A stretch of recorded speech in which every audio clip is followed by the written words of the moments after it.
গত 2-3 দিন ধরে বাংলাদেশে প্রচুর পরিমাণে বৃষ্টি হইতেছে, প্রায় সব জায়গায়। এত পরিমাণে বৃষ্টি যে সাধারণ মানুষ কাজ কামে যাইতে পারতেছে না। তো এই বৃষ্টি কিন্তু আল্লাহ তাআলার রহমত, কিন্তু এই রহমত কিন্তু সবার জন্য না। এটা আমি এই জন্যই বললাম। আপনারা হয়তো বলতে পারেন যে আল্লাহ তাআলা দিছে, আল্লাহ ভালোর জন্যই দিছে। হ্যাঁ, আল্লাহ তাআলা সবার ভালোর জন্যই দিছে, কিন্তু সাধারণ মানুষ, যেখানে যারা দৈনিক দিন কাজ করে খায়, তারা কিন্তু এই বৃষ্টিতে কাজে যাইতে পারে না।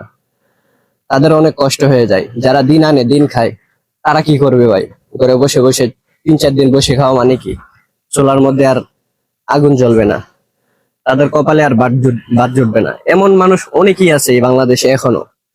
আমার দেখা অনেক মানুষ আছে এখনো বাংলাদেশে, যারা একদিন কাজে না গেলে পরের দিন ঘরে ভাত থাকে না। তো ওই মানুষগুলো সবচেয়ে বেশি কষ্ট হয় একটানা বৃষ্টি হলে। একদিন, হঠাৎ করে একদিন বৃষ্টি, এটা ঠিক আছে, কিন্তু গত 4 দিন ধরে, 5 দিন ধরে বৃষ্টি, সামনে আরো কয়েকদিন হয় তাও ঠিক নাই।